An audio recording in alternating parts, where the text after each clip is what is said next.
DG2LZ Studio.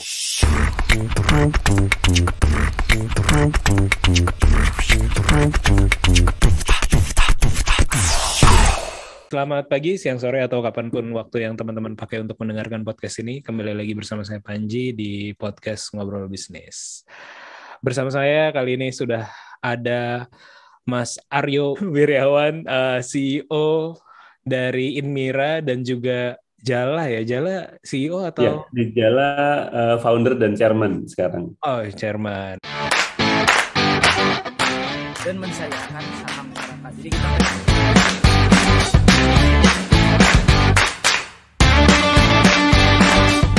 beda sama Jakarta, sama orang Bandung tuh pasti investasiin buat sekolah anak. evolve into something new gitu. Maksudnya kupu-kupu gitu. Ayahku tuh satpam gitu kan.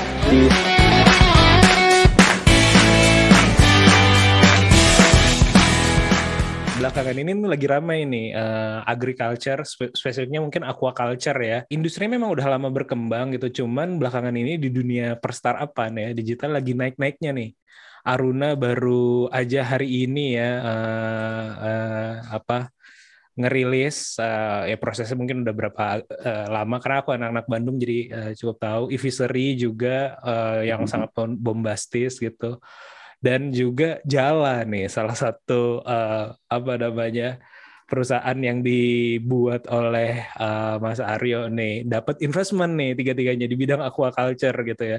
Nah, mungkin mungkin pertanyaan awal, kenapa tuh Mas? Ya. Langsung ke ininya ya, ke Intinya to the dulu. point ya. Udah poin dulu. Memang kalau dilihat sebetulnya appetite investor untuk masuk ke dunia agri secara umum atau sebetulnya ke dunia ke industri food chain sebetulnya ya. Secara umum itu tuh appetite-nya sudah mulai naik sejak mungkin sekitar 5 tahun yang lalu mungkin ya yang kita rasain. Kenapa kok naik? Karena memang kalau kita lihat mungkin isunya berkaitan dengan isu yang namanya populasi dunia ini kan memang naik terus ya, dan semuanya butuh makan gitu, dan makan ini nih nggak bisa lagi kita produksi dengan cara-cara yang biasa. Kenapa? Karena sekarang kan punya barrier-barrier ya. Kalau cuma tinggal nanam doang, semua tempat kita tanemin, hutan kita tebang kita tanemin segala macam, ya bisa-bisa aja. Cuman kan sekarang kan juga bertabrakan dengan isu-isu seperti climate change segala macam. Jadi ada opportunity, ada barrier. Nah, disitulah masuknya opportunity gitu ya, gitu ya, opportunity untuk startup di dunia food chain gitu secara umum untuk melakukan sesuatu inovasi supaya bisa kita tetap providing food for the population sampai dengan 50 tahun, 100 tahun ke depan, tapi tidak bertabrakan dengan isu-isu lingkungan misalnya gitu. Salah satu seperti itu adalah yang concern yang ada di Jala gitu. Tapi ketika kita ngomongin sustainability dan bla bla bla, sebetulnya nggak usah sampai ke situ pun, ini sebuah industri yang gede ya, industri makanan secara keseluruhan gitu. Jadi itu saya pikir sebabnya kenapa dan fast growing ya.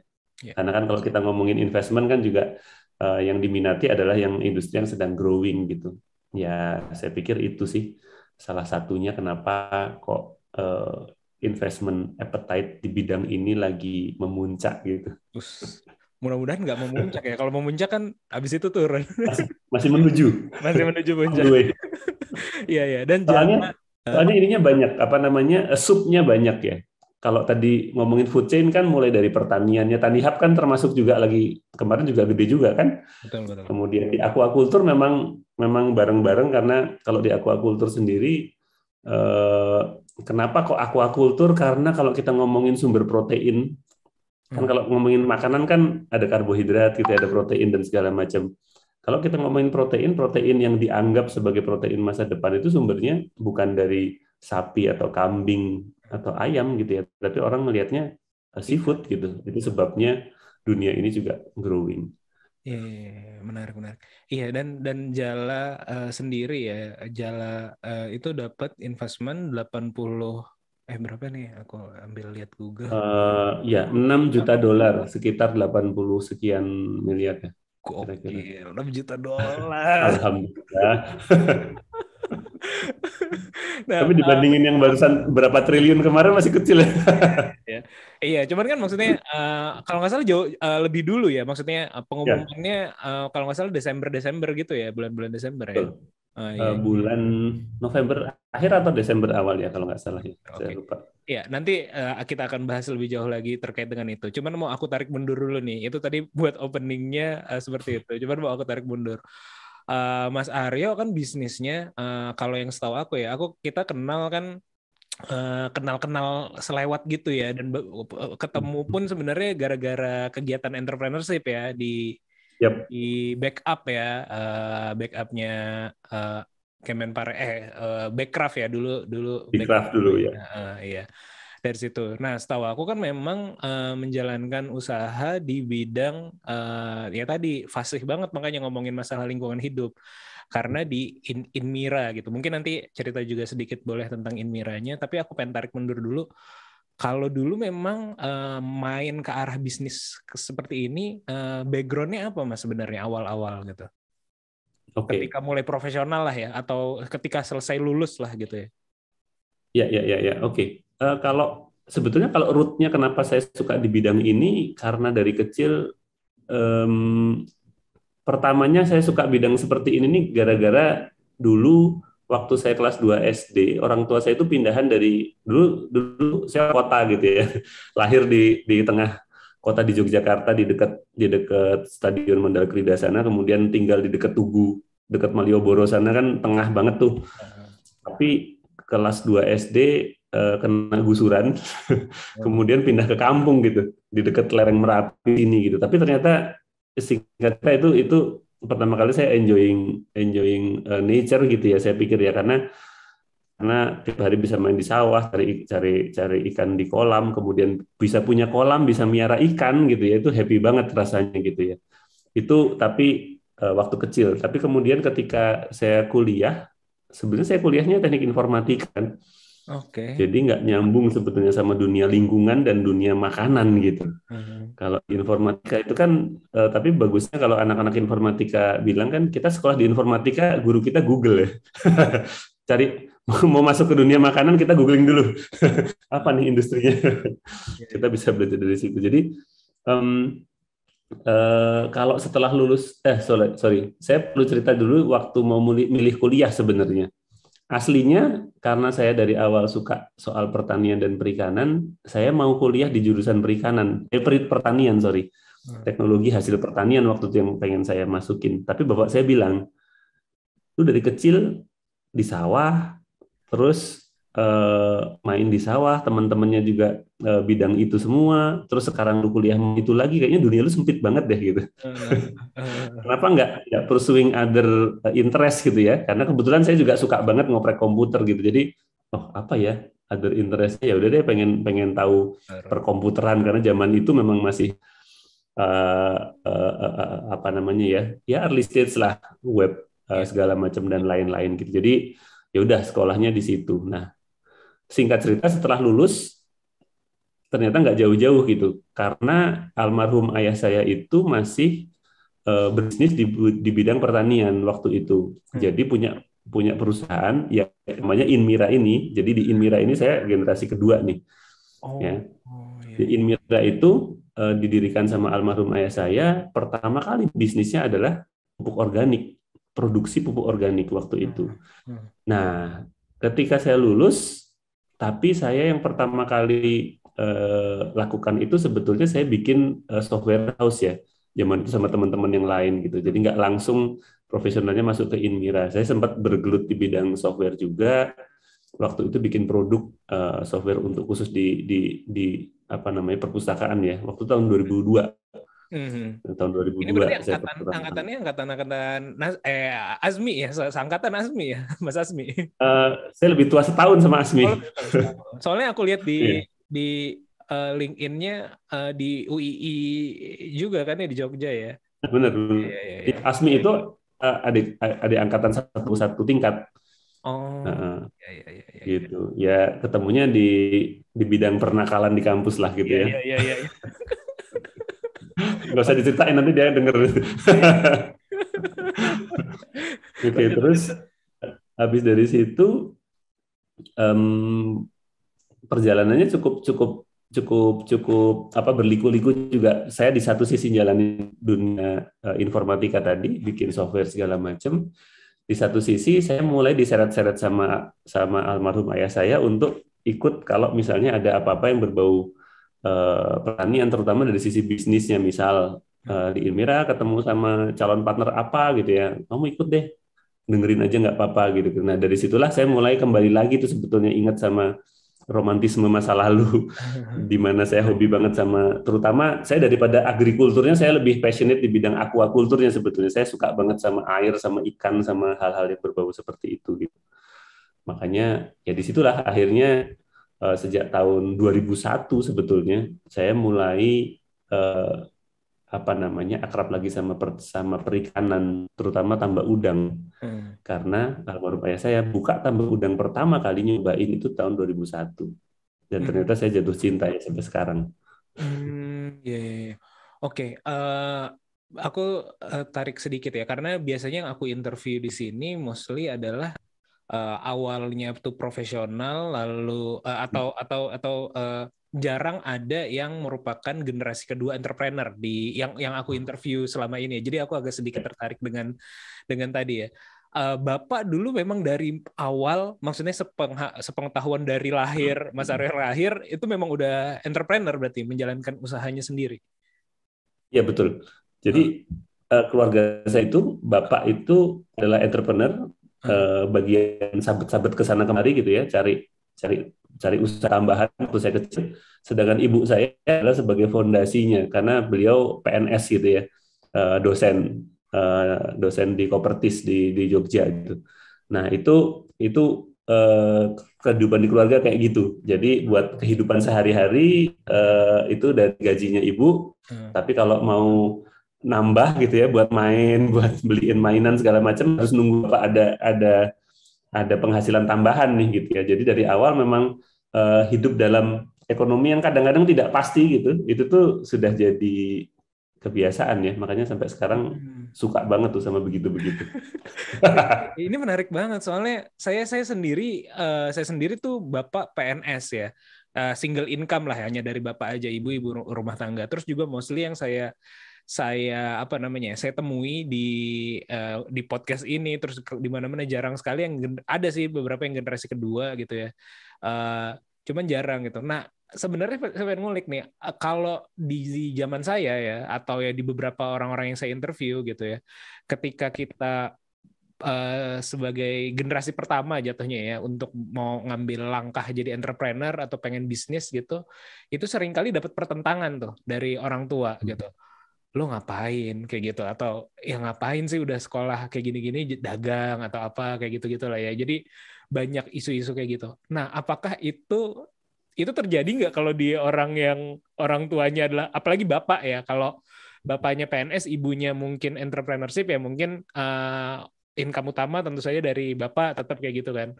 Nah kalau dari bapaknya sendiri entrepreneur gitu, apakah dapat pertentangan nggak sih sebenarnya? Ya, kalau di aku sih apa namanya Didukung. beruntung ya. Kalau dipikir-pikir sekarang ya, karena bapak itu membebaskan banget anak-anaknya mau pursuing apa gitu ya.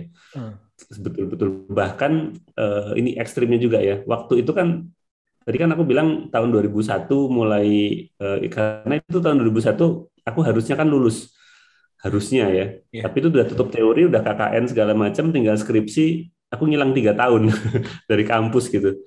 Dan ya karena apa? Karena tadi bikin perusahaan sama teman-teman tadi yang di bidang software house tadi itu gitu kan. Di situ pun ketika itu terjadi, Bapak bukan yang ngejar-ngejar segera dapat ijazah, segera lulus segala macam, tapi memang oh ya kamu ada yang dikejar, tapi jangan lupa sama kuliahnya ya, cuman gitu aja gitu. Gitu. Jadi kalau dari sisi dukungan tentang dunia entrepreneur, ya alhamdulillah banget sih. Saya pikir sangat-sangat didukung dan tidak ada pertentangan seperti itu. Mungkin justru challenge-nya adalah lebih ketika transisi ya, ketika Bapak meninggal, kemudian saya lanjut di situ. Nah itu different story tuh. Di situ lebih banyak tantangan di situ gitu sebetulnya. I see. Menarik. Iya, saya ingat karena udah cukup lama juga yang ngebahas masalah generasi kedua ya. Jadi saya di podcast ini kalau nggak salah di awal-awal saya sempat ngobrol juga dengan salah satu pemilik hotel gitu dan dia generasi kedua gitu. Jadinya memang dan bisnis keluarga mungkin lebih konvensional ya dibanding Inmira gitu karena dia bisnis keluarga yang memang udah ya keluarga semualah ketika dia mau take over karena dia cukup berpendidikan gitu dan dia mencoba hal-hal baru, hal-hal yang tadinya nggak apa namanya banyak kekeluargaannya gitu ya dalam tanda kutip gitu, jadinya dibikin lebih rapi secara manajemen, terus secara struktural dan segala macam kayak gitu. Dan memang salah satu advantage-nya kalau yang saya lihat dari dia adalah ya tadi sama juga kayak Mas Aryo gitu, nggak ada pertentangan sama sekali, bahkan memang di encourage untuk ya pasti meneruskan bisnis, tapi juga apa ya kreasi-kreasi yang lain mah tetap kayak gitu kan. Ketika Mas Aryo ya jadi generasi kedua, tantangan utamanya apa tuh? Pasti yang satu mungkin kalau meneruskan mungkin relatif muda, terus juga dibanding masih ada karyawan Bapak, masih ada VP-nya mungkin apa segala macam yang udah bercokol lama. Itu gimana tuh? Bisa diceritain Mas? Bener. Memang itu challenging banget ketika taking over ya. Memang karena sebetulnya Bapak tidak terlalu mengencourage anak-anaknya untuk nantinya melanjutkan perusahaan keluarga ini sebagai operator gitu ya. Memang kalian masih secara keluarga memiliki, tapi kalau memang nggak mampu, jangan mengoperate perusahaan gitu. Mendingan dikasihin ke profesional. Lebih ke pola pikirnya ke situ sebetulnya tadinya. Tapi ketika itu kebetulan almarhum Bapak ini meninggalnya cukup mendadak gitu ya. Jadi nggak terduga-duga dan ketika sedang peak-peaknya gitu. Sehingga kita juga gagap banget tuh ketika ada butuh untuk peralihan manajemen ya. Tantangan yang pertama adalah tentang budaya sebetulnya. Ketika tadi persis seperti yang diomongin tadi bahwa perusahaan ini karakternya itu khas banget, karakter perusahaan yang masih dijalankan oleh first founder-nya. Apa tuh karakteristik utamanya? Yaitu adalah dia sangat kuat dan sentralistik terhadap si first founder ini. Gitu ya. Jadi apa-apa Bapak gitu. Apa-apa gimana kata Bapak. Semua orang nanya kalau mau ada keputusan gimana kata Bapak dan lain-lain. Jadi kayak kayak matahari beserta planet-planet yang mengelilingi gitu ya. Nah, ketika matahari ini nggak ada kan planetnya orbitnya kacau nih. Gitu. Nah, pertama kali yang saya lakukan waktu itu adalah saya pikir oke, ini perusahaan nggak bisa begini gitu. Dan yang saya langsung sadari adalah saya nggak bisa langsung replacing posisinya Bapak sebagai matahari di sebuah konstelasi planet-planet ini tadi gitu. Saya harus menciptakan konstelasi sendiri yang sesuai dengan karakter saya gitu. Karena bagaimanapun juga saya nggak mungkin dong saya adalah anaknya kemudian saya menggantikan 100% gitu. Saya punya karakter yang berbeda, saya punya segala macam yang berbeda dan saya kepengen perusahaan ini sebetulnya bisa jadi perusahaan yang long lasting, nggak harus di-manage sama keluarga ke depan. Makanya yang pertama kali saya lakukan adalah membenahi sistem. Bukan membenahi, membangun ya lebih tepatnya. Jadi sebetulnya ya harus ada kerangkanya nih, sehingga nanti ketika siapapun memegang posisi di struktur itu tuh nggak peduli siapa namanya, tapi strukturnya tetap seperti itu dan sistemnya tetap berjalan dan company bisa terus growing gitu ya, tanpa harus tergantung sama satu individual. Itu yang pertama dilakukan dan tentu saja karena itu perubahan yang fundamental, banyak tantangan pasti ya. Terutama tadi betul dari karyawan-karyawan yang lama yang udah nyaman dengan posisi sekarang tentu saja pasti men-challenge ya. Ini dulu perusahaan udah bisa digedein Bapak dengan cara seperti ini, kenapa dirubah? Gitu kan? Pertanyaan yang paling sering saya dapetin gitu. Usia berapa berarti waktu itu Mas? Waktu take over itu? Saya 30 ya? Apa 29 ya? Ya sekitaran 2008. 30, yes. Oke, I see. Iya, masih relatif muda sih maksudnya untuk handle. Iya. Ini kan berarti dibangun Bapak udah dari 80-an berarti ya? Betul. Jadi sebetulnya dibangunnya kalau embrionya banget sih udah dari waktu pas pertama kali saya pindah ke Gusur tadi itu sebetulnya tahun 86 tuh. Cuman kalau secara company, secara legal sebetulnya baru dibikin CV waktu itu, CV Inmira di tahun 96. Dan ketika saya take over, saya segera mengganti itu menjadi PT juga supaya tidak lagi menjadi perusahaan perorangan tapi betul-betul bisa siap wadahnya untuk jadi perusahaan yang betul-betul berjalan dengan sistem dan open architecture lah gitu ya istilahnya. Betul. Iya. Dan kalau nggak salah terakhir kita ngobrol itu Inmira itu kan perusahaan yang handling istilahnya apa sih ya, agak ini rebionisasi gitu ya atau rehabilitasi sisa tambang yang kayak gitu ya. Betul. Salah satunya betul. Atau apa aja boleh dijelasin nggak sebenarnya? Jadi Inmira itu lahir dari sebuah bisnis yang bisnis utamanya adalah bikin pupuk organik sebetulnya. Oke. Itu pertama.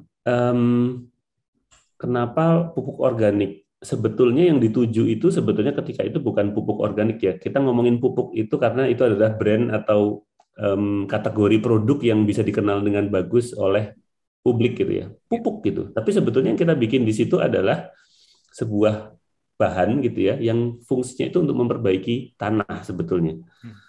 Jadi soil rehabilitation. Kalau itu dipasarkan sebagai soil rehabilitation, ditaruh di toko gitu, nggak ada yang beli kan. Tapi ini pupuk nih, petani gampang relate sama itu gitu, secara marketing gitu ya. Nah, setelah pupuk itu kemudian kita punya grade yang paling tingginya nih, yang bisa merehabilitasi soil, tapi bukan hanya soil yang rusak-rusak sedikit kayak di lahan pertanian, tapi juga lahan-lahan yang seperti lahan bekas tambang, gitu, yang betul-betul mati, mungkin yang tanahnya itu udah overburden, istilahnya kalau di tambang itu kan ada lapis-lapisannya ya, ini tanah yang di bawah nih, gitu ya, udah dibalik ke atas gitu ya, nggak ada nutrisinya, nggak ada segala macam. Nah, itu pun bisa kita tanemin dengan ini kita. Makanya dari pupuk bisa loncat ke lingkungan tadi itu untuk melakukan rehabilitasi lahan kritis, reforestasi, dan juga reklamasi lahan bekas tambang. Itu korelasinya kenapa dari pupuk kemudian menjadi ke situ. Kemudian saat ini juga ada nyabang lagi, satu bisnis unit lagi adalah animal health and aquaculture gitu, yang bikin produk juga tapi untuk istilahnya kalau buat istilah gampangnya adalah jamu-jamu buat hewannya lah gitu ya. Okay. Kalau tadi kan buat tanaman sama tanahnya, ini buat hewannya kita juga ada nih, buat ayam, sapi, sama aquacultur gitu ya, sama ikan-ikanan gitu. Oke. Agak sedikit lebih dalam sedikit Mas. Jadi kalau pupuk sangat mudah dimengerti bagaimana untuk tanaman dan juga tanahnya juga. Tapi kalau yang tadi ya, yang bagaimana reforestasi, apa tadi istilahnya, reforestasi itu? Ya, reforestasi, rehabilitasi, dan reklamasi. Dan reklamasi tanah bekas tambang itu sebenarnya yang diintervensi itu apa? Apa tanah itu kita kasih apa kayak gitu, bahankah, atau misalnya kalau misalnya kalau saya karena pandemi kan jadi suka nanam kan gitu, tanah yang biar ini kan kita bikin gembur yang kayak gitu lah, maksudnya standar lah ya, maksudnya perkebunan gitu. Nah, kalau itu sebenarnya intervensinya seperti apa? Apa dikasih bahan kimia atau apa kayak gitu, atau bagaimana tuh? Ya, betul banget. Jadi sebetulnya gini, kalau kita ngomongin tanah-tanah yang bekas tambang itu, sebetulnya tanah itu tuh bukan berarti sama sekali tidak bisa ditanamin. Cuman mereka tidak siap untuk ditanamin. Ya, jadi kebanyakan tanah-tanah seperti itu tuh punya bahan-bahan baku ya untuk menyiapkan nutrisi buat tanaman sebetulnya. Bahan baku ini dalam bentuk senyawa-senyawa kompleks mineral dan segala macam yang di tanah ini, itu tuh kalau dikasih tanaman ditancepin situ, tuh tanaman nggak bisa makan itu gitu. Jadi ibaratnya tanamannya dikasih makanan tapi makanannya masih mentah gitu.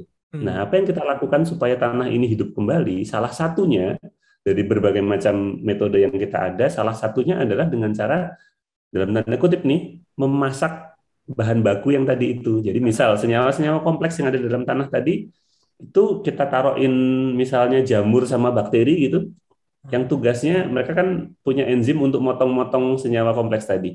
Nah, enzim-enzim yang dia pakai itu motong-motong itu kemudian menjadi apa? Istilahnya mineralisasi nutrisi ya.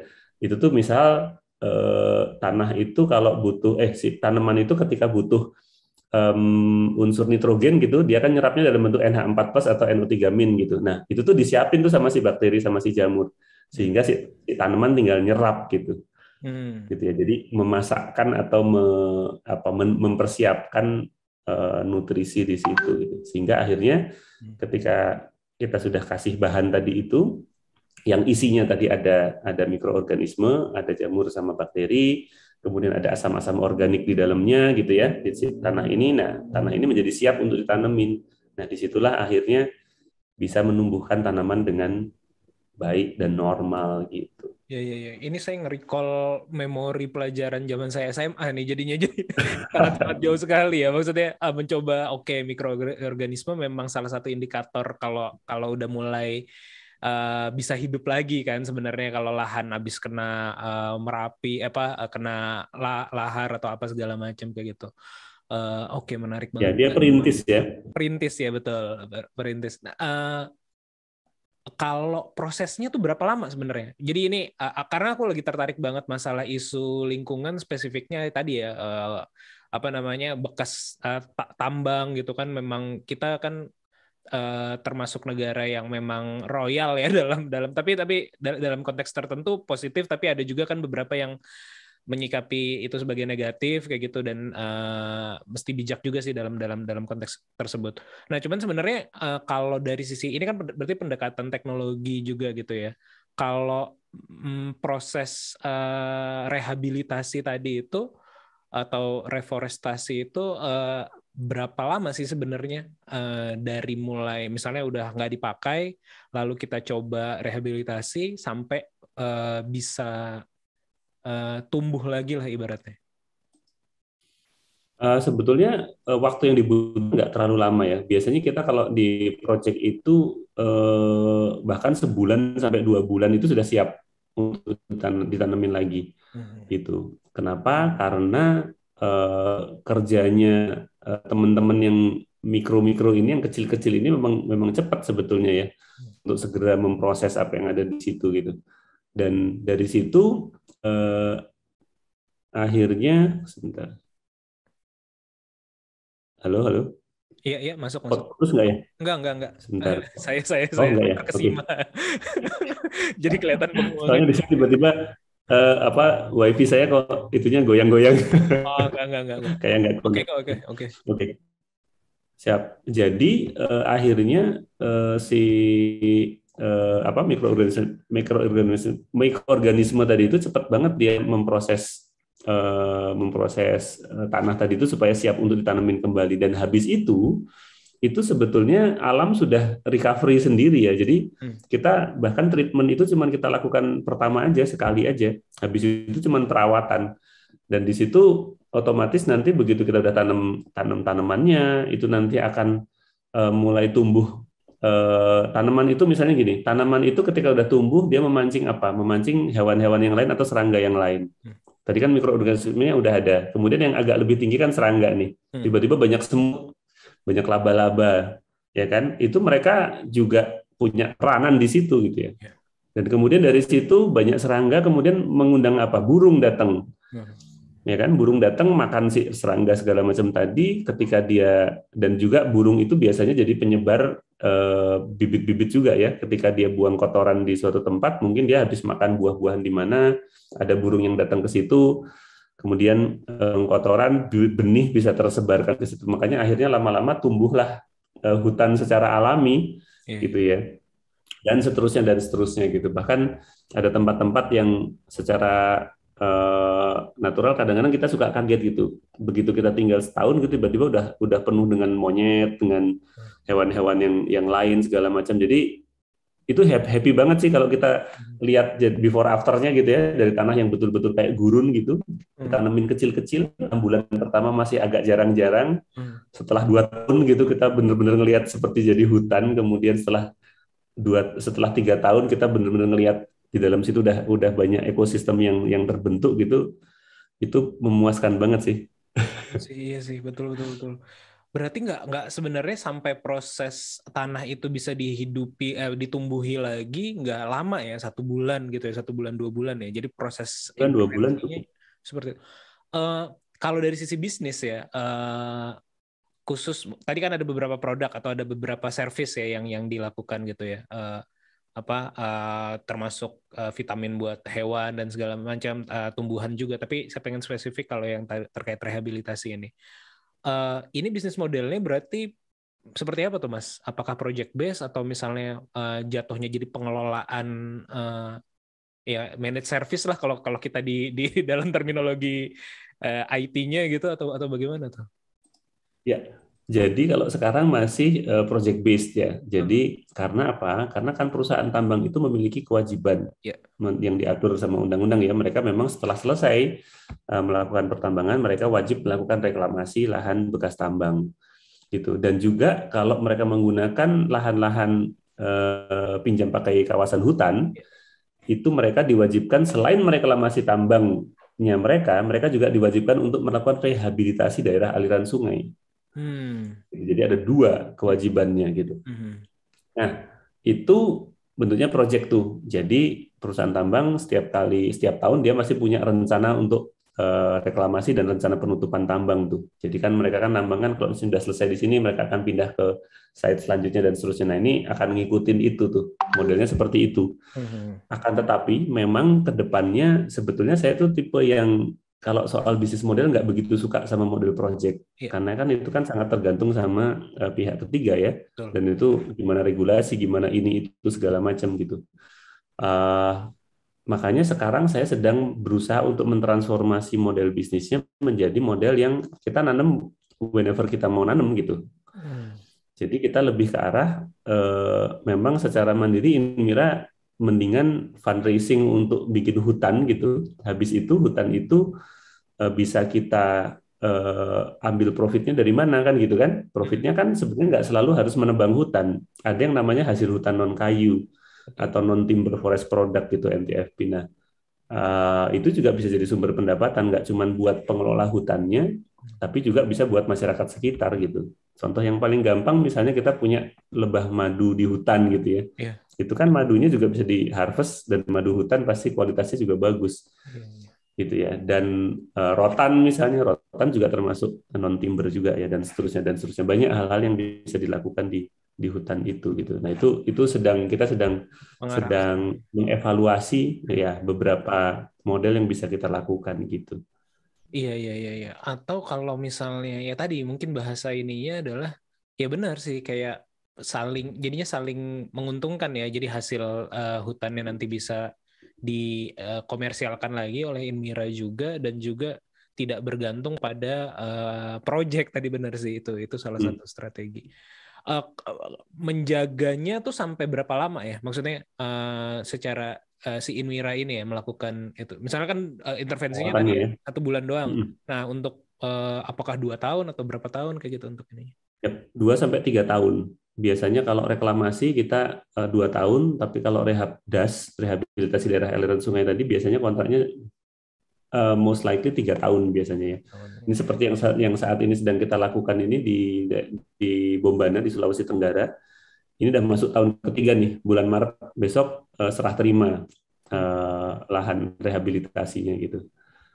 Iya. Keren. Ini menarik banget sih, saya sendiri baru tahu ya. Biasanya ya waktu itu hanya sekilas aja ya. Jadi saya baru tahu memang ada benar-benar bisnis yang beneran menjalankan seperti ini gitu.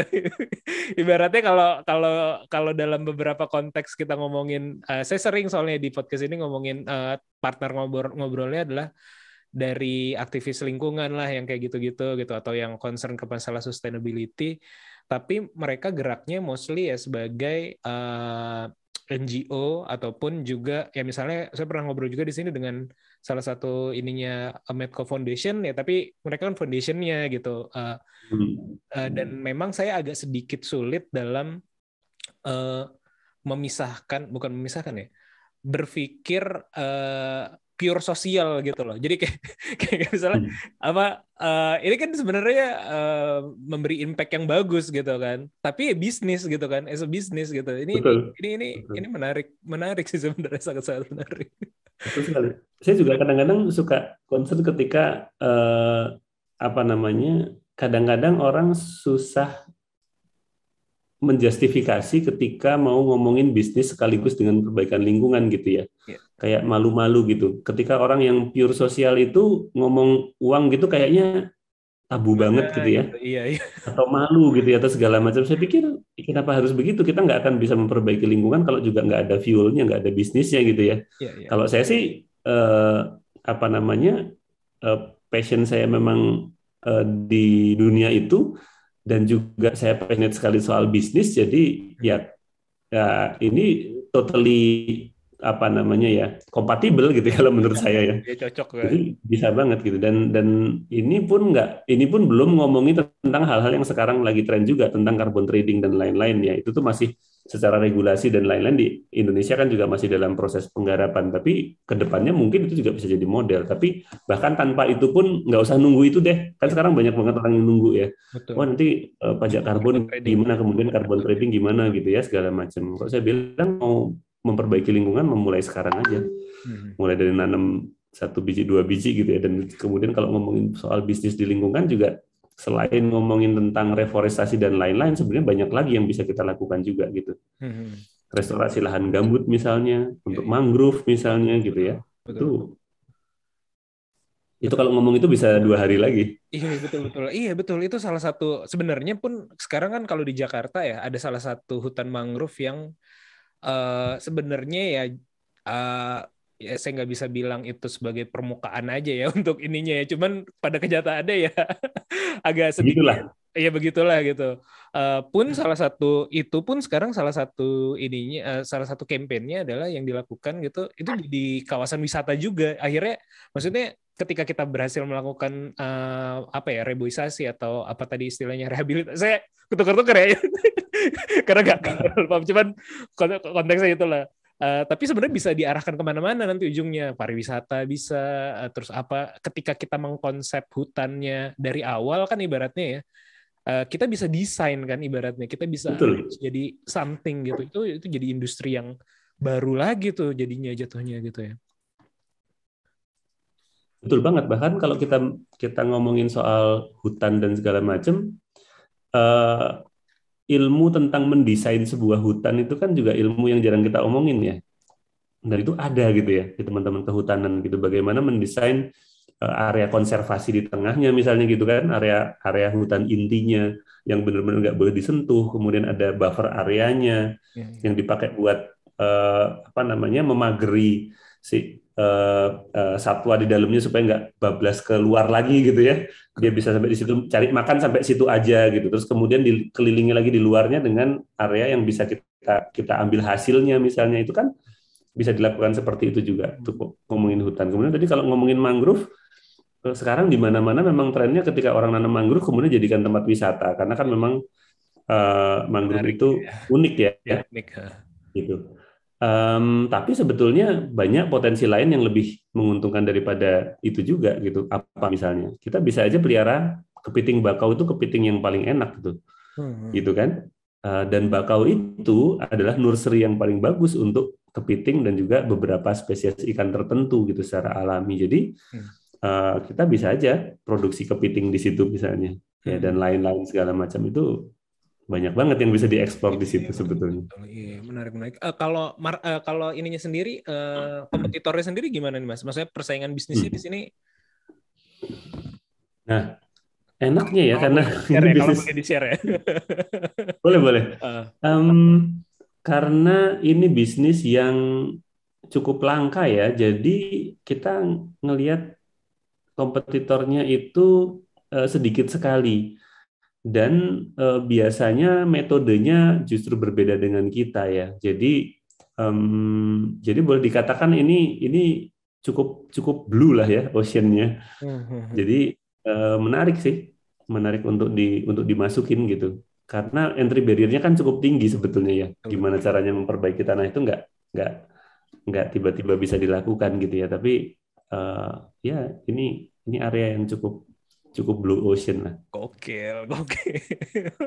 Jadi kalau pas lagi ada penawaran proyek itu yang ikut cuman itu aja lah gitu lah.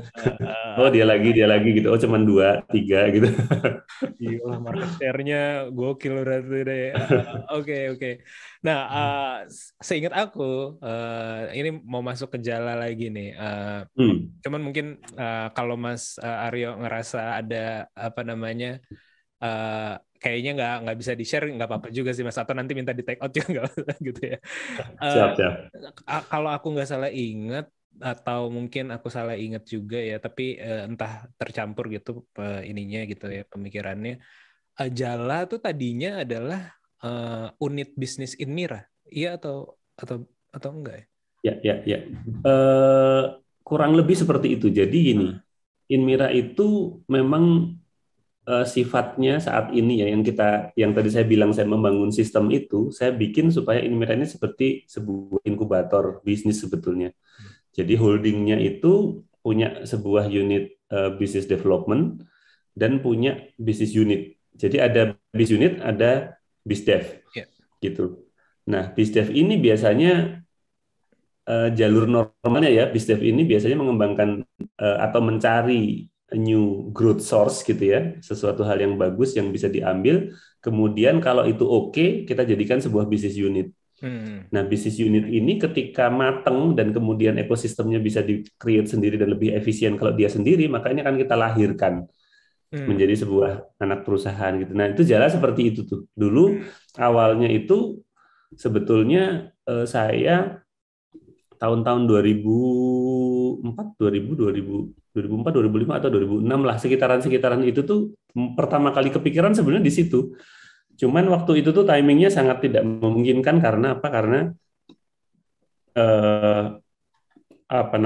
jaringan internet belum seluas sekarang, kemudian teknologi masih mahal, teknologi sensor dan lain-lain. Karena kan Jala kan awalnya kan IoT-nya ya, walaupun sekarang udah beyond IoT ya, tapi awalnya kan dari situ. Dan ketika itu masih mahal banget, makanya waktu itu ada konsep itu, saya cuman apa namanya, wah ini kayaknya masih dream lah gitu ya. Tapi kenapa saya kepikiran konsep itu sebetulnya gara-gara di perusahaan saya yang IT sama teman-teman tadi, saya itu nggarap pekerjaan di sebuah perusahaan tambang di Sulawesi, di Sorowako, itu untuk membuat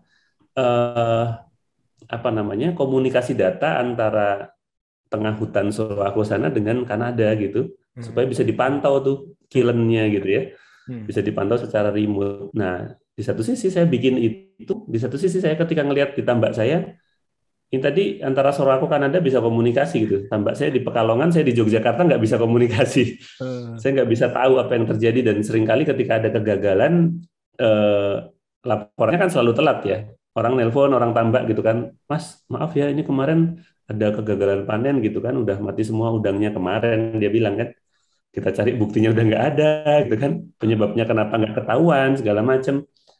Kan susah ya. Makanya saya kepikiran, gimana kalau si metode yang sama kita taruh di tambak, tapi kan cuman teknologi yang bisa dibeli dengan duit tambang gitu ya. Iya, betul. Tambak ini belum bisa karena masih tinggi sekali cost-nya gitu. Makanya akhirnya baru terwujud tahun 2015.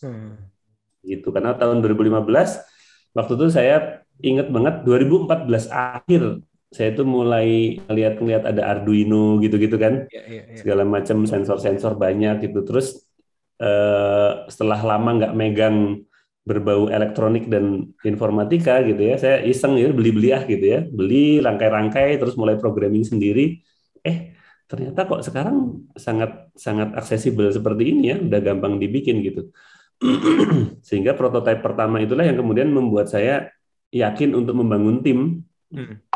Ya, akhirnya saya bangun tim 2015, kita tim Jala, founder Jala yang sekarang. kumpul, kemudian yuk kita bikin ini dengan lebih serius gitu, bukan lagi pakai prototyping seperti Arduino dan lain-lain, tapi kita betul-betul merancang semuanya dari awal, dan sampai sekarang ya alhamdulillah jadi seperti ini gitu. Iya. Oke, ada beberapa sih yang aku tertarik. Tapi lagi-lagi ya, kalau misalnya tadi dirasa nggak ini nggak apa-apa juga. Aman. Takutnya aku ngerasa kan kadang-kadang kalau teman-teman, apalagi yang di anak-anak sini gitu loh, kadang-kadang wah disclose kayak gitu-gitu loh. Aku jadi saya Kalau agak concern. aku biasanya nggak ada sih, aman-aman ya? biasanya. Oke, aman ya. Ini apa? Ada beberapa tadi ya yang menarik. Pertama mungkin kalau sepengetahuan aku ya, atau kebanyakan yang terjadi adalah kalau kita ngomongin kan kemarin baru dapat investment yang cukup besar gitu ya, $6 juta seperti itu. Treatment investornya bagaimana tuh, atau manajemennya bagaimana? Karena sepengetahuan aku tadi kalau apa ya, jarang sekali ya investor tipikal startup yang mencari memang capital gain atau capital growth pada umumnya lah, termasuk di industri ini, itu oke dengan suatu bisnis yang dimiliki oleh bisnis lain gitu ya. Kayak ini anak perusahaan seperti itu biasanya memang maunya one layer aja. Gue invest ya ke founder kayak gitu, founder yang ada di dalamnya. Itu terjadi nggak, diskusi seperti itu terjadi nggak, atau ada permasalahan nggak terkait dengan hal itu kalau menurut Mas Aryo? Yep, betul banget. Saya setuju tentang biasanya kalau startup itu sebaiknya memang one layer aja ya. Jadi jangan ada ini anak-anak dan lain-lain segala macam. Terutama itu terjadi kalau terlihat strukturnya itu punya potensi untuk siphoning finance ya. Jadi bisa disifon gitu duitnya dari anak perusahaan ke induk perusahaan gitu. Nah, itu adalah skema yang sangat ditakuti dan sangat tidak disukai oleh investor gitu. Makanya jangan punya struktur yang seperti itu. Akan tetapi kalau modelnya ekosistem ya seperti yang di Inmira dengan Jala ini, modelnya bukan anak perusahaan nih. Jadi kita jadi lebih mirip seperti sister company lebih tepatnya. Karena di Jala sendiri yang masuk ke situ sahamnya bukan sahamnya PT Inmira, tapi saya pribadi. Jadi sebetulnya seperti first layer juga ya. Tapi kita juga tidak menyembunyikan bahwa kita punya Inmira dan ekosistemnya gitu. Justru ini menjadi sebuah kekuatan karena apa? Kan punya sejarah panjang di sini dan punya pengalaman di sini ya. Jadi justru kita bisa membuat ekosistem ini menjadi sebuah nilai plus ya, instead of menjadi sesuatu hal yang menakutkan buat si investor tadi gitu. Oke, I see. Berarti sebenarnya concern utamanya adalah bukan di masalah kepemilikan, atau mungkin tetap ada concern ya, makanya tadi Mas Aryo sendiri yang ibaratnya ownership-nya adalah ownership Mas Aryo di situ, makanya jatuhnya jadi kayak sister company. Tapi yang lebih penting dari itu adalah masalah ya tadi, masalah transparansinya lah sebenarnya ya, agar jangan jangan disembunyikan kalau memang ada korelasi gitu atau ada hubungan. Yang kedua adalah masalah uang masuknya ya memang hanya ya memang untuk yang ini gitu, bukan nanti dilempar ke induk atau bagaimana kayak gitu untuk seperti itu ya. Itu ya berarti salah satu yang sering saya dengar ketika mentoring sama teman-teman startup gitu ya, itu kan sering kali ada perusahaan ini software house nih, terus dia punya produk ya gitu kan, terus produknya ini mau di startupin gitu ya.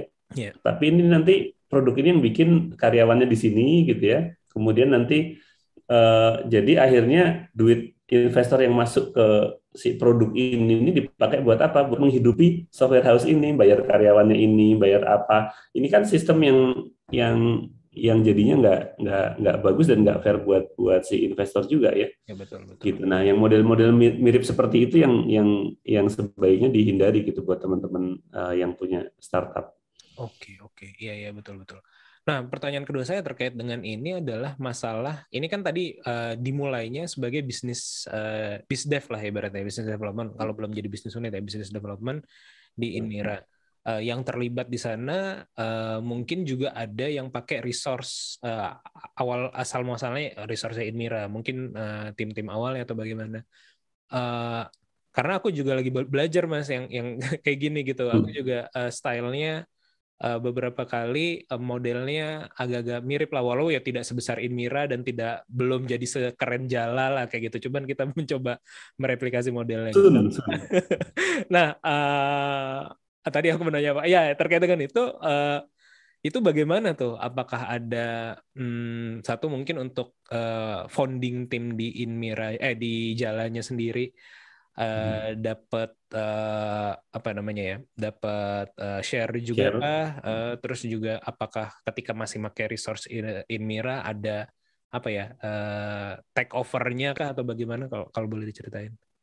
Ya betul. Jadi gini, ada beberapa model yang bisa kita lakukan sebetulnya agak fleksibel. Jadi gini, misalnya contohnya gini, ketika di awal berdirinya itu kan kita bootstrapping ya. Ketika bootstrapping ini sebetulnya temptation-nya adalah pakai uangnya induk perusahaan untuk menjalankan dulu anak perusahaannya ya. Tapi itu biasanya saya hindarin tuh. Kenapa? Karena itu meng-create sebuah budaya si anak perusahaan ini biasanya ada induk ini gitu kan, kalau lagi kurang duit tinggal minta kan gitu ya. Itu harus dihindari sebetulnya kalau menurut saya.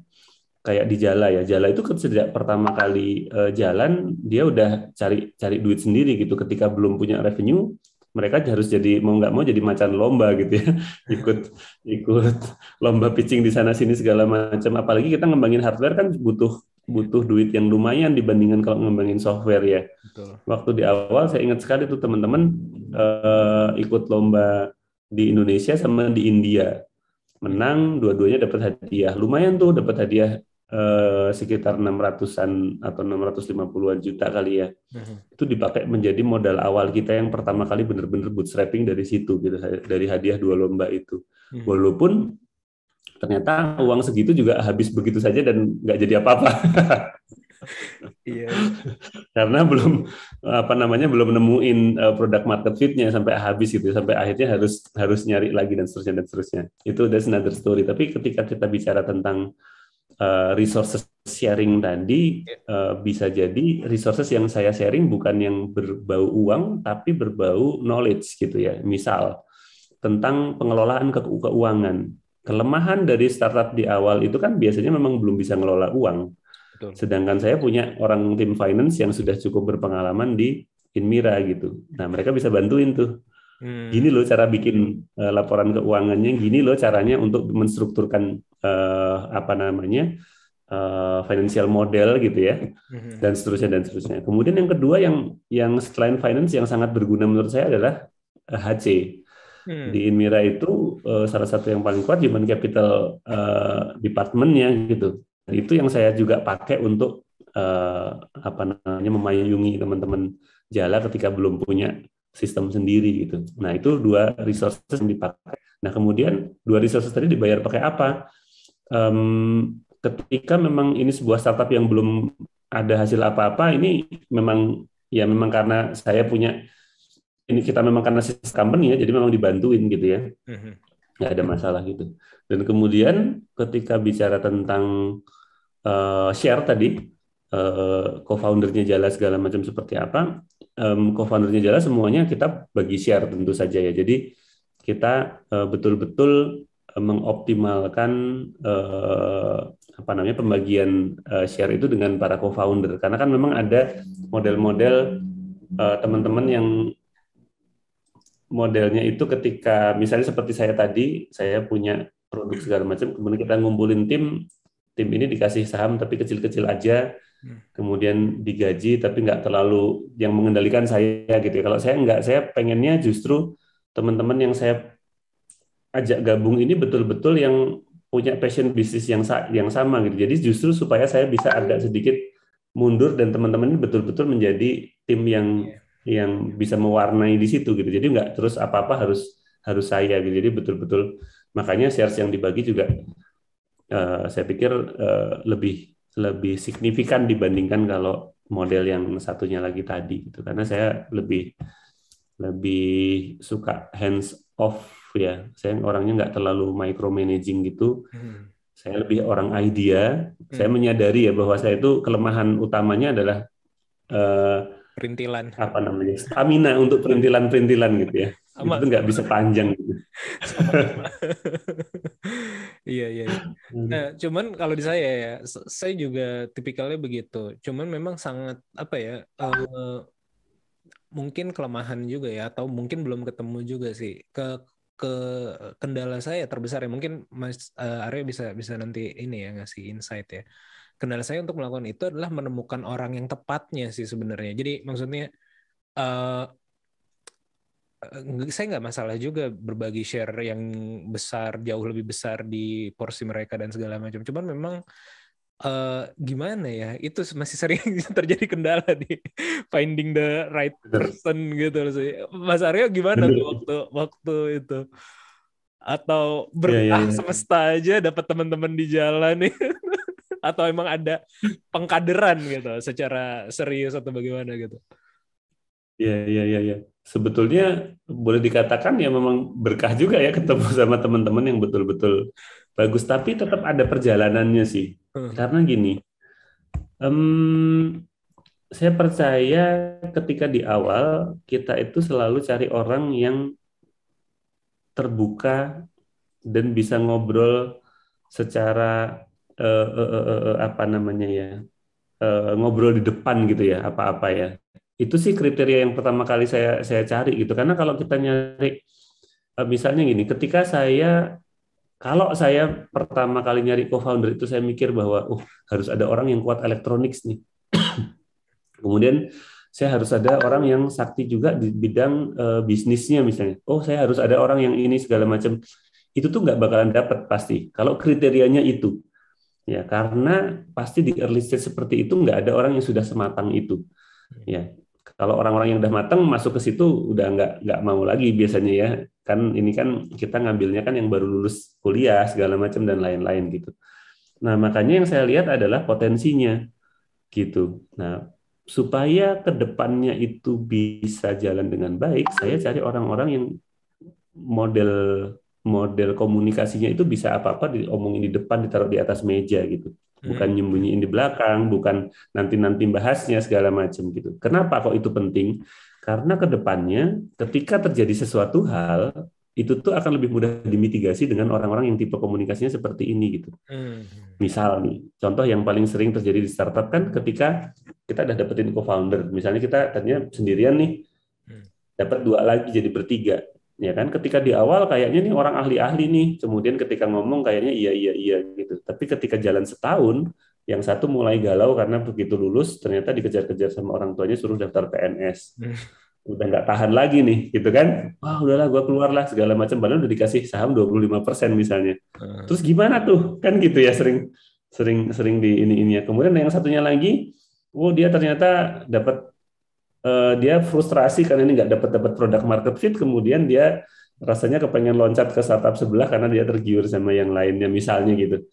Ini kan juga sering kali terjadi. Makanya kalau orang dengan model komunikasi yang saya bilang tadi, saya bisa lebih mudah berkomunikasi tentang misalnya gini, dari awal memang kita bikin sebuah founders agreement gitu ya, bahwa kita pakai skema cliff misalnya gitu ya. Jadi vesting periodnya kita set aja nih, kalau kalian kurang dari 2 tahun kita ada di sini, siapapun yang keluar kita nggak bawa apa-apa gitu, ya kan. Kemudian ketika nanti udah sampai 2 tahun kita ada di company ini, oke lah kita mulai vesting di situ 50% dari total jatah saham kita masing-masing misalnya gitu ya, dan seterusnya ada skema seperti itu. Nah, itu skema-skema yang saya pikir enak diomongin di depan gitu. Dan kita betul-betul apa namanya? Ya udah ngomongin hal-hal seperti tadi bahwa tapi ini kita benar-benar komit mau jadi pengusaha nggak? Siapa yang sebenarnya masih bercita-cita menjadi selain pengusaha gitu, atau siapa yang masih ragu-ragu, siapa yang ada tuntutan orang tua yang nggak bisa dihindari gitu ya, dan lain-lain. Itu kan orang-orang memang punya prerogatifnya masing-masing, dan itu bukan nggak ada yang salah ya tadi itu ya, cuman itu kan pilihan yang harus kita obrolin di depan dan harus clear gitu. Iya betul. Saya pikir itu sih. Kalau skillnya bisa dibentuk di tengah-tengah gitu, seperti CEO-nya Jala sekarang gitu, Mbak Liris kan dia juga ketika masuk ke Jala sama sekali belum ada pengalaman secara manajerial gitu ya. Tapi kan saya bilang, oke, saya pola komunikasinya cocok nih. Ya sudah, kenapa enggak? Dia potensinya bagus, pinter banget, kemudian ketegasannya dan kepemimpinannya oke gitu ya, segala macam. Kapasitas untuk learningnya tinggi. Nah, udah nih, oke nih. Kita bisa jalan, walaupun sepanjang jalan pasti ada salah-salah, kesandung-kesandung, itu wajar gitu ya. Tapi itu yang penting orangnya bisa terbuka dan kalau salah bisa disalahin tanpa tanpa crash gitu ya. Makanya dari pola komunikasi lagi-lagi yang penting ya, karena harus berani dalam tanda kutip berbeda pendapat, harus berani salah-salahan gitu. Kalau terlalu damai terus wah ya deh biarin aja lah apa segala macam, itu bakalan susah sih ke depan. Ya, oke. Oke, itu pada saat ininya ya, pada saat kriteria ketemu ngobrol dan segala macam. Tapi masuk atau tap in ke generasi tersebut gitu, misalnya let's say mungkin bedanya kan jauh banget. Apakah Inmira nih kayak misalnya secara strategis waktu itu kan masih di Inmira atau Mas Aryonya secara strategis sering mentoring di kampus kah atau bagaimana mendapetin ketemu pertamanya gimana gitu lah. Kalau itu udah ketemu udah ini kan. Ya. Sebelum ketemunya. Kalau ketemunya waktu itu memang lagi-lagi ini pentingnya banyak temen ya sebenarnya ya. Sama gaul kesana kemari gitu. Jadi waktu itu memang salah satu karyawan Inmira generasi dari saya mungkin bedanya nggak terlalu jauh, jadi ada jadi bridge gitu ya. Dia punya adik kelas gitu ya. Yang adik kelasnya dia ini adalah teman-teman dari founder Jala yang sekarang ini gitu. Jadi, waktu saya bilang sama si karyawan Inmira ini, saya nanya kan, ini kira-kira kita bisa nyari co-founder di mana? Kita bisa nyari tim di mana ya gitu. Oh, sebentar. Ada temanku yang kuliah di elektro tuh, dia anaknya potensial tuh, gini-gini segala macam dan lain-lain. Coba deh kita ajakin ketemuan gitu ya, ngobrol, ketemu, mulai dari situ tuh. Itu dulu seperti itu. Tapi kalau yang sekarang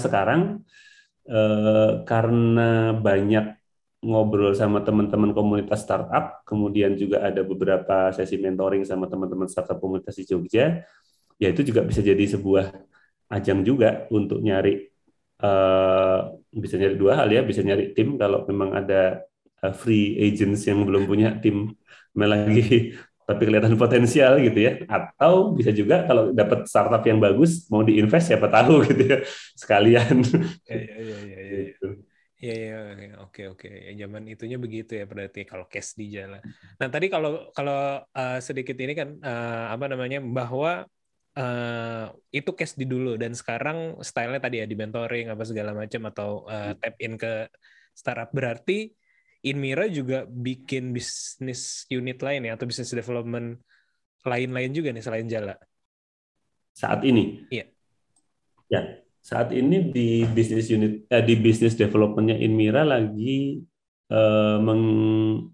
ini program untuk tahun 2022 ya. Kita ada 3 program di bisnis unitnya Inmira yang kalau yang ini memang belum bisa diomongin karena kita sedang exploring ya bidangnya, tapi bisa diomongin bidangnya. Satu di energi terbarukan, nyambung sama Enviro tadi yang ngomongin soal rehabilitasi dan reklamasi tadi. Itu tuh ada sambungan yang bisa nyambung ke energi terbarukan gitu. Kemudian yang satu lagi masih nyambung sama aquaculture itu. Kemudian yang satunya lagi nyambungnya sama masih pupuk. Gitu. Jadi bidangnya pupuk, aquaculture sama energi terbarukan. Itu 3 hal yang sedang kita eksplor saat ini. Oke. Bagaimana sebagai Inmira ya menentukan mana yang jadi produk unit, mana yang potensial kira-kira stylenya nih kayak Jala nih kayak gitu. Di mana tuh pertimbangannya apa tuh? Nah, itu seninya di situ tuh yang seru tuh, paling seru. Itu kadang-kadang kita kalau di meeting bisa debat agak panjang tuh soal begituan karena memang kita ngelihat beberapa hal, faktor eksternal maupun internal ya. Kalau kita ngomongin faktor eksternal, faktor market dan sifat marketnya gitu. Misal kita ngomong sebuah produk baru gitu, ketika kita lihat sifat marketnya ini market size-nya growing gitu ya, kemudian market share-nya juga masih bisa diambil agak banyak gitu, masih bisa growing juga. Jadi market size-nya growing, tapi market share-nya juga bisa growing. Kemudian intinya tanda-tanda high growth itu ada gitu ya. Itu tuh biasanya, ini mendingan segera dilepas jadiin startup aja supaya kita bisa hajar dengan cara perstartupan gitu ya. Tapi kalau kita ngelihat bahwa ini ada sebuah pasar yang mature, gede banget, tapi mature, kemudian sudah ada raja-rajanya gitu ya. Tapi kita kepengen memasuki pasar itu, kenapa? Karena kita punya produk yang linear ke situ gitu. Jadi ini produk driven. Jadi misalnya gini, produk yang dari bisnis unit yang pupuk tadi, kita punya pupuk jenis baru yang ini nih punya potensi masuk ke pasar pupuk dunia gitu ya. Nah, pasar pupuk dunia ini kan pasar yang tidak terlalu high growth sebetulnya. Itu kan pasar yang mature ya. Orang konsumsi pupuk itu kurang lebih segitu-segitu aja. Tapi ini ada potensi untuk masukin line produk baru gitu. Ini lebih baik kita bikin dengan model perusahaan konvensional gitu. Kita lahirin sebagai mungkin bisnis unit atau kita lahirkan jadi company, tapi ini company yang jalan secara konvensional gitu ya. Misal karena ini sifatnya adalah kalau ini mau growth ini berarti kita memperbesar pabrik atau bikin pabrik baru gitu. Itu kan bukan startup banget ya. Gitu harus ada asetnya segala macam gitu. Oke, ya menarik.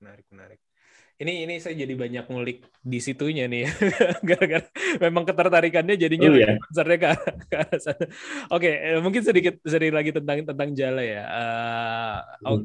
Udah banyak banget sih medianya yang ngebahas ya Jala dapat investment, terus Jala itu apa gitu. Cuman mungkin kesempatan saya bertanya kepada foundernya langsung. Kalau yang saya tahu ya, Jala itu kan apa ya? Jadi tools atau jadi sebuah ekosistem buat orang kalau mau budidaya udang lah ya secara spesifik seperti itu. Benar begitu aja kah? Atau misalnya secara bahasanya apa sih namanya tuh? Value proposition-nya begitu kah gitu? Atau seperti apa nih dari foundernya langsung? Iya, betul. Jadi Jala itu memang sebuah platform yang bantuin orang untuk nambak udang gitu, udang faname. Mulai dari hulu sampai ke hilir ya, dari mulai kebutuhannya dia untuk berbudidaya itu sendiri, gimana sih caranya supaya kita dapat yield yang bagus kan gitu kan, dapat panenan yang lebih tinggi daripada panenan biasanya gitu. Gimana sih caranya? Sebelum sampai panen nih, gimana caranya milih lahan? Mana sih perairan yang airnya itu bagus? Kita punya database-nya. Dari alat-alat kita dan lain-lain segala macam gitu ya. Kita tahu nih, kalau ada orang mau invest di udang, karena kan udang ini kan investnya nggak kecil ya. Untuk 1 hektar itu butuh 2 miliar gitu untuk bikin tambak udang gitu. Dan biasanya kalau orang bikin buka 20 hektar, buka segala macam kan lumayan. Berarti kan mereka harus milih tempat yang betul-betul bagus gitu. Kita bisa bantuin mulai dari milih tempat. Kemudian bagaimana membudidayakan dengan bagus dengan data driven gitu ya. Ada IoT kita, ada apps kita, ya, dan seterusnya. Kemudian nanti nyambungin lagi sama market. Kita juga punya platform harga udang kan, yang memang jadi patokan data yang dipakai kalau nyari harga udang di mana-mana, baik itu publikasi internasional maupun nasional, itu biasanya kalau di Indonesia harga udangnya ngambilnya dari harga udang yang dipublish di Jala gitu ya. Jadi kita dari sisi data intelligence itu juga kita sangat spesialis ke bidang perudangan. Makanya kita bisa mendukung para pembudidaya udang untuk bisa lebih efisien dan lebih produktif gitu. Nah dari situ kemudian kalau udang ini panen mau dijualin kemana, kita juga bisa jadi off takernya juga gitu. Ya, betul. Gitu. Jadi kurang lebih seperti itu gitu. Dan kemudian ketika kita jadi one stop service ya, bedanya kita dengan yang lain, kita memang spesialis udang gitu. Kalau mau ngomongin udang, ya nggak ada yang lain yang lebih tahu selain Jala gitu. Namanya value-nya begitu. Ya, mantap. Namanya pun sangat ini sekali ya, sangat aquaculture sekali ya. Jala tuh itu keren sih. Saya waktu itu sempat bilang Mas Aryo ya, ada kawan saya juga anak Jakarta, anak-anak Jakarta, nama startupnya juga Jala, teman dia lebih ke apa namanya? Jala AI ya kalau nggak salah ya. Iya, lebih ke untuk ngejala ini apa sih ibaratnya, apa sih namanya, kalau dia tuh orang internet marketer lah awalnya, jadi untuk ngejala apa sih namanya, kalau misalnya ada sales itu inbound, outbound yang kayak gitu-gitu sih, ngejala itu dalam artian ini. Ya. Dan stylenya pun agak mirip ya, maksudnya dalam konteks bukan dalam konteks jalannya, tapi dalam konteks Inmira ke jalannya gitu. Jadi dia juga ada holding, terus juga bikin beberapa inisiatif bisnis unit gitu. Ya mungkin memang itu jalan yang ini ya, yang sekarang lagi rame lah ya ibaratnya. Oke. Betul. Oke, sedikit lagi Mas tentang jalan. Jadi kan kalau kita ngomongin startup gitu ya, berarti tadi high growth gitu. Nah, kalau Jala sendiri akan ngikut tren yang mana nih? Kalau saya sih biasanya melihatnya, kalau secara pragmatis atau mudahnya, gampangnya adalah kita ngekor dengan yang udah sukses, kita coba ikutin stylenya kayak gitu, jalurnya lah ibaratnya. Udah ada jalannya, kita ikutin jalannya. Nah, kalau di aquaculture, salah satu tadi yang kita sebut juga ya, misalnya kayak e-fishery kayak gitu, atau misalnya Tani Hub kayak gitu, itu kan udah oke gitu, dapat investment, growth-nya juga cepet gitu. Cuman memiliki style yang berbeda. Kalau tadi kan ada beberapa, si Jala ini memiliki apa ya, all in one lah ya ibaratnya, all in one service untuk di perundangan. Yang akan dikuatin yang mana nih dengan ini dan akan ningkatin growth-nya? Apakah tadi produk untuk off-taker-nya, ibaratnya kayak Tani Hub-nya lah ibaratnya, nanti jualan dan segala macam. Atau kalau kita lihat misalnya kayak e-fishery, sebenarnya yang buat jadi strategis sekarang justru kan join dengan pakannya kan, dengan channeling distribusinya atau channeling pakannya dengan Jafra kayak gitu kan. Jadi itu salah satu. Apakah mengikuti salah dua dari track ini atau bikin track baru nih untuk ngejar growth nih? Sebetulnya ada beberapa yang agak mirip, tapi karena kita lebih ke arah vertikalnya ya, jadi agak berbeda juga. Kalau misalnya sih tadi yang disebutin, saya kebetulan kurang begitu akrab dengan strategi yang diambil sama beberapa startup yang lain ya. Saat ini seperti apa gitu. Tapi kalau di Jala sendiri sebetulnya kita sangat fokus kepada value chain-nya tadi itu. Jadi yang jadi focal point itu adalah gimana caranya udangnya Indonesia ini bisa menjadi nomor satu di pasar internasional. Itu sebetulnya focal point-nya di situ. Kenapa seperti itu? Karena main udang ini permainan pertarungan antar negara sebetulnya. Bukan pertarungan antara pemain-pemain petambak satu dengan yang lain atau startup A dengan startup B gitu. Tapi ini adalah, kalau saya ngelihatnya ini pride-nya Indonesia gitu, karena Indonesia salah satu ekspor terbesar Indonesia di bidang aquaculture itu dari udang. By value itu sekitar 40% sendiri gitu ya dari udang. Makanya pemerintah juga sekarang mentargetkan untuk meningkatkan lagi nilai ekspor dari udang itu sampai dengan tahun 2024 itu sekitar 250% dari sekarang. Jadi tinggi growth yang dikehendaki sama pemerintah gitu ya. Kenapa kok growth-nya harus tinggi seperti itu? Karena kita punya positioning untuk pengen menjadi negara eksporter udang yang terbesar di dunia gitu. Karena saat ini kan kita masih kalah sama beberapa negara tetangga, seperti misalnya tetangga yang paling dekat Vietnam. Terus ada India tuh yang belum lama dia naik tiba-tiba produksinya dengan sangat pesat gitu ya. Kemudian ada satu lagi Ekuador yang itu stylenya beda. Jadi kalau kita ngomongin udang dunia ini mapnya itu tuh punya style sendiri-sendiri. Ekuador tuh stylenya udang yang sustainability-nya tinggi gitu ya. Kalau kita ngomongin India ini udang yang murah gitu. Ngomongin Vietnam udang yang murah juga tapi sekarang sedang transformasi ke arah sustainability gitu. Nah, sedangkan Indonesia ini boleh dikatakan saat ini masih brandingnya udang komoditi. Jadi masuknya ke pasar udang komoditi seperti US, bukan seperti udang yang traceable kemudian sustainable ke Eropa, tapi ke arah yang US yang komoditi, yang udang apapun kualitasnya, apapun size-nya bisa dimakan gitu. Nah, kalau di Jala, udangnya Jala ini kan harus diposisionikan. Udangnya Jala mau udang apa sih? Gitu ya. Kita maunya udang yang sustainable. Gitu ya. Jadi kita tujuannya vokal point-nya di situ. Kita mau bikin udangnya Jala ini atau udang Indonesia yang varian Jala gitu ya, itu adalah udang yang sustainable, yang bisa di-trace betul-betul dari ujung ke ujung bahwa ini betul-betul udang yang dibudidayakan dengan baik, tidak merusak lingkungan, nutritional facts-nya bagus gitu ya, dan memiliki standar dampak sosial juga yang bagus gitu. Kan kita udah masukin ESG kita karena kebetulan salah satu itu juga sebabnya salah satu investor kita adalah impact investor juga gitu ya, karena kita memang ngejar ke arah situ. Ya. Gitu. Dan memang secara apa ya, mungkin ya paling signifikan mungkin 2 tahun terakhir ini lah ya, orang makin concern secara market ya, makin concern terhadap sustainability ya, maksudnya dari mana ini berasal kayak gitu, terus apakah organik atau ya mungkin karena COVID juga ya, orang makin concern. Jadi bukan sekedar kalau kita ngomongin, tadi kan kita berangkat dari kenapa investor ini pada tertarik gitu, atau ya secara umum market pada tertarik gitu ya pada ini, karena kan memang ini industri yang nggak akan mati ya, sandang pangan papan lah ibaratnya kan, termasuk pangan gitu kalau kita tap in di industri ini.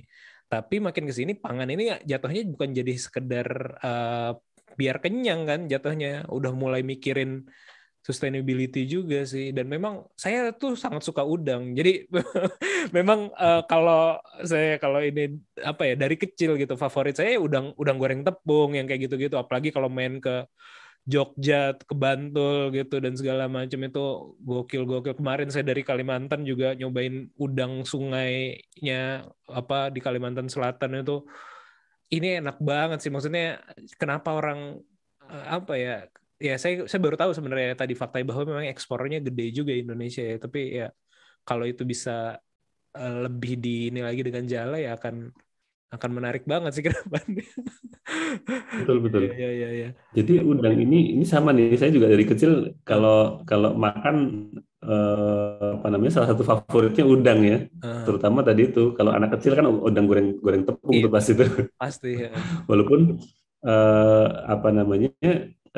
ketika kita ngomongin udang tadi itu, udang yang dipasarkan di dalam negeri sayangnya nih ya masih sampai saat ini seperti juga komoditas yang lain ya, itu tuh biasanya yang second grade ataupun yang grade yang tidak masuk pasar ekspor kan.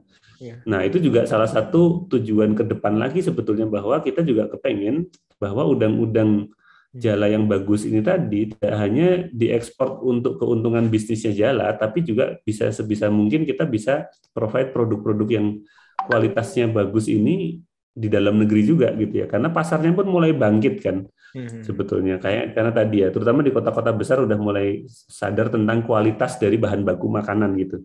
Sebelum kita ngomongin soal organik dan sustainability pun, yang paling gampang di-attack itu adalah soalnya ngomong tentang kualitas barang itu sendiri gitu.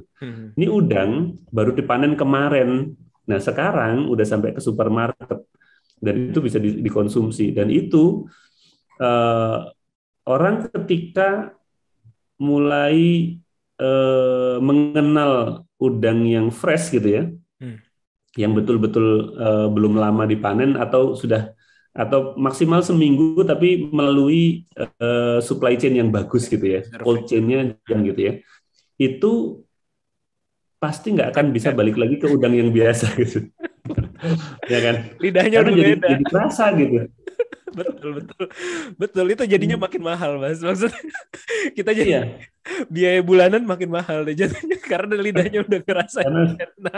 Bener, lidahnya kalau anak-anak itu juga bilang ini lidah udah rusak nih katanya, nggak bisa makan makanan yang biasa gitu. Dan kemudian ketika ngomongin si pasar udang ini tadi, luar negeri kan Eropa terutama ya, Eropa sama Australia tuh dua pasar yang paling cerewet soal sustainability. Sertifikasi yang dibutuhkan untuk masuk ke sana beda gitu ya dengan sertifikasi yang masuk ke pasar yang lain gitu, dan itu sangat menarik untuk di-tap sebetulnya pasar-pasar itu buat para pengusaha udang yang di Indonesia gitu. Karena saat ini pengusaha udang di Indonesia itu masih ngomongnya gini, pasar Eropa cerewet gitu kan, pakai mintanya ini itu kita jual ke tempat lain aja lah gitu ya.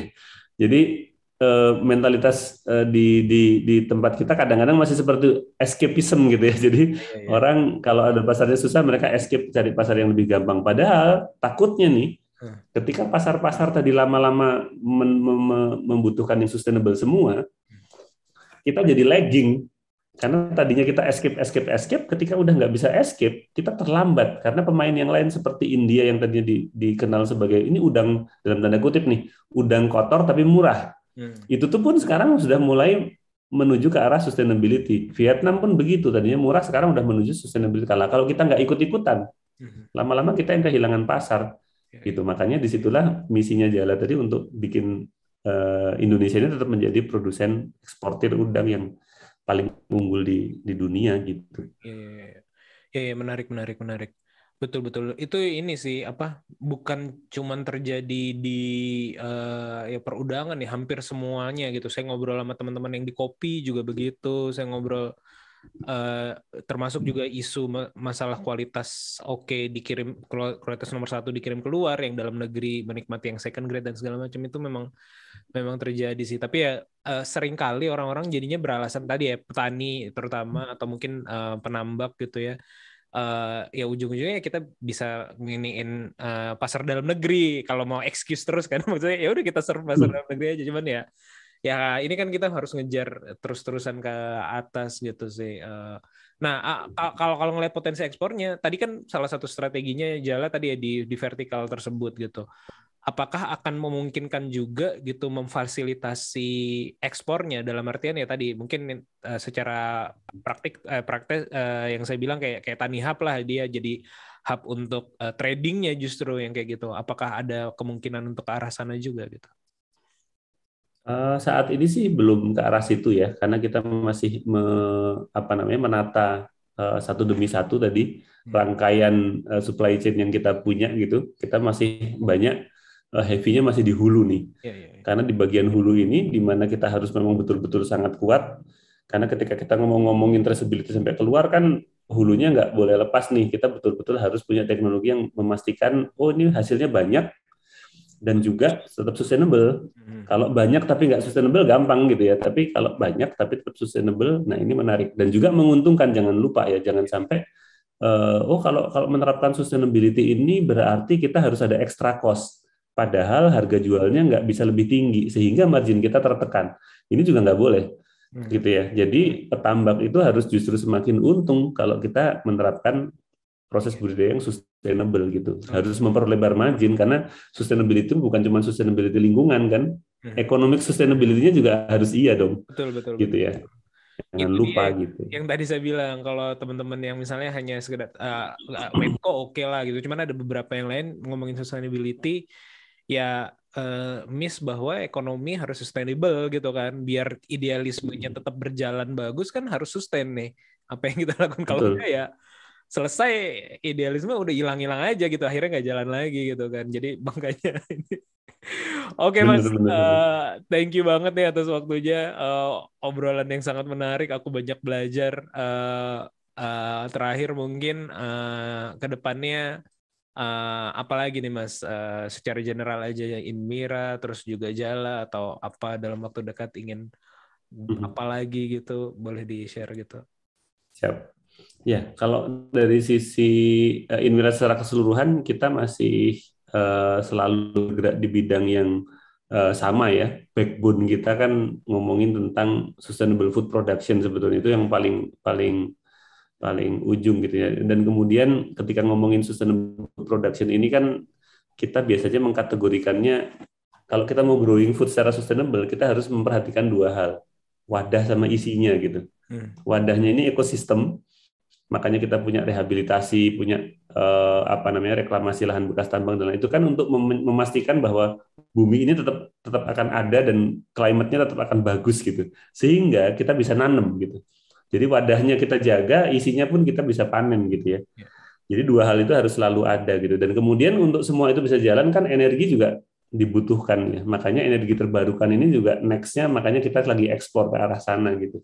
Nyambungnya di situ sebetulnya. Jadi kurang lebih itu sih yang jadi what next-nya buat Inmira gitu, pekerjaan besarnya. Dan saya cukup excited ya sama ngelihat prospek ke depan ini kira-kira ruang pertumbuhannya kayaknya cukup luas nih, seru nih gitu ya bidangnya. Gitu. Menarik. Betul. Iya sih itu kan. Kalau jalannya atau secara general udah tadi ya di situ ya. Oke. Ya secara umum gitu kan. Kalau dari Jala sendiri seperti tadi itu, kita mau ngomongin tentang ya kalau kita ngomongin udang tadi itu, udangnya Jala ini nih harus punya signature ya. Dan itu bisa membanggakan Indonesia, bisa membuat udang Indonesia ini betul-betul jadi udang yang unggul di luaran sana, bukan cuma dianggap sebagai komoditi aja deh gitu. Tuh kalau mau udang banyak ada tuh di Indonesia gitu. Bagus nggak? Banyak kan nggak asik. Iya. Oke, sukses terus Mas buat Inmira dan juga Jala atau apapun yang sedang dijalankan juga di bisnisnya.